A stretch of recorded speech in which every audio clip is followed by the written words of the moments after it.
We asked the American people whether they even thought Biden would still be alive in 4 years' time by the end of his second term, and only 4 in 10 didn't think he'd make it to the end of the second term. Wow, I mean, if that's playing on people's minds in public when answering pollsters' questions, God knows what they're thinking in the privacy of the ballot box.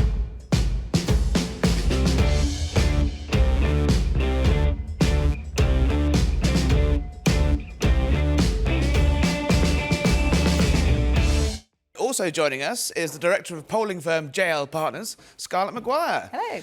What's the experts say? Is it as close as it looks? Yeah, it's definitely as close as it looks. That's exciting. I think it's very exciting. It certainly makes a nice change from over here.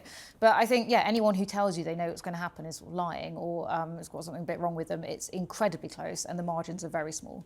Is that close across the board, or how does it look in the 6, 8 states that actually decide these elections? So you're absolutely right. So it is close if you look at a national head-to-head. In fact, it was Trump had a bit of an advantage a few months ago. He was looking like he was pulling ahead. That has now seemed to have evened out, but national head-to-head polls don't mean a huge amount in America. What really counts are those swing states. So looking at Georgia, Arizona, Nevada, Pennsylvania, Michigan, Wisconsin, and North Carolina, and that is where the race is going to be concentrated. And then even within those races, Trump has an advantage in the southern ones mostly. Arizona's a slightly different proposition now, especially given what's happened with the abortion ruling that we've just had. Yeah. Biden tends to do better in Pennsylvania, in Wisconsin, but it's very close, and they'll both be pouring all their resources into those states.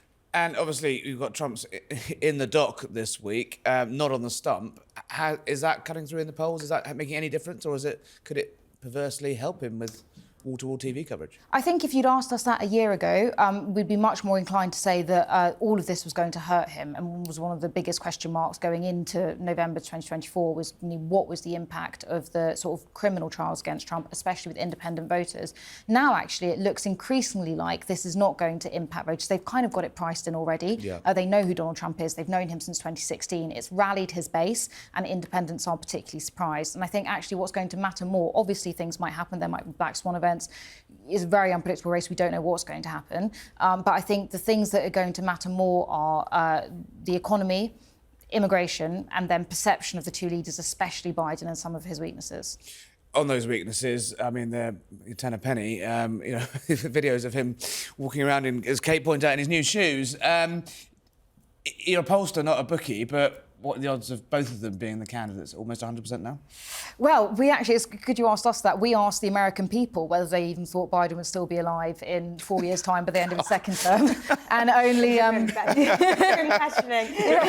4 in 10 didn't think he'd make it to the end of the second term. Wow, I mean, if that's playing on people's minds in public when answering pollsters' questions, God knows what they're thinking in the privacy of the ballot box. That's absolutely it. And again, especially if you look at he's really struggling holding on to his base. Now they might come home, but there are other issues at play there, especially things that are happening in the Middle East, and some of his drop-off there with ethnic minorities and younger voters. But yes, if you have any of his base plus independents worrying about his mental capabilities, we also asked, do you think he'd be able to get through a meeting with Putin? Do you think he'd be able to remember his key advisors' names? People don't think he's going to be able to, and what especially do they say about independents. Trump? They give him an edge on all of those things. They still think they have doubts about his age. They have plenty of doubts about other aspects of Trump's character. But fundamentally, they think he is more sort of cognizant and is better able to get things done than Biden is. And what's the latest the Democrats could move? August, really, if they wanted to, if they wanted to do it, but. I mean, if they wanted to do it, I think August throws them up all sorts of problems of their own. There's not a natural successor, so we've polled plenty of alternatives to Joe Biden in hypothetical matchups.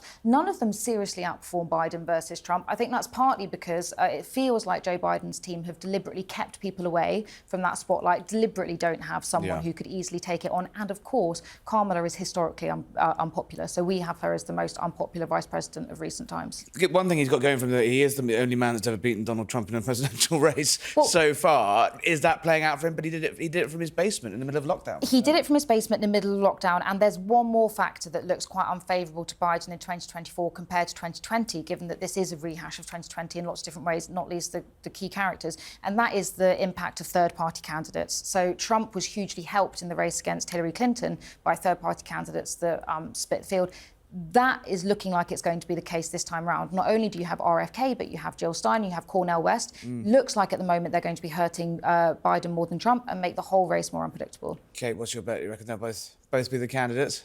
Oh, yeah, 100%. Well, nothing's 100%. Yeah, I shouldn't say 100% with a pollster. Yeah. Margin of error. If I was a betting gal, I'd put money on definitely them both being the candidates. I mean, it's kind of, in a way, quite a grim state of affairs, isn't it, that people aren't enthusiastic necessarily about Biden within the Democrat Party, but there's no heir apparent. I don't think these are the leaders people necessarily wanted. We know that from over here. We've seen David Cameron make the sort of tentative toe into the Mar-a-Lago swimming pool. There's an image for you. How, do you think that, from a domestic point of view, do you think our politicians are ready for what's coming down the line? If the return of Donald Trump? I don't know if our politicians can ever truly be ready for Donald Trump, but what's clear is that they're trying to get ready for Trump. So you've obviously had David Cameron make that trip to Mar-a-Lago to try and chat him up over the Ukraine aid. We obviously did see that package go through.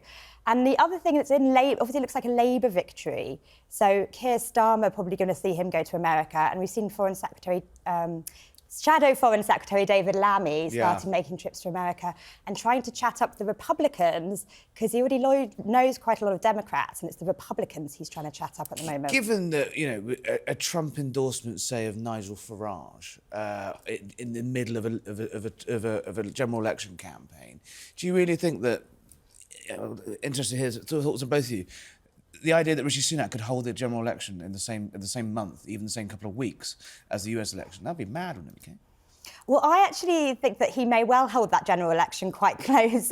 I think that it would be good for Rishi to have Nigel Farage as busy as possible elsewhere in his election. And so if Nigel was out punditing in America, talking about Trump making lots of money in America, maybe not running in our general election, that might be pretty helpful for Rishi Sunak. Sort of send him overseas. You see lots of British politicians in the last few weeks and months, Nigel, Liz Truss especially, trying to sort of break America. Who would ever think of doing a thing like that? How do they go down with domestic audience?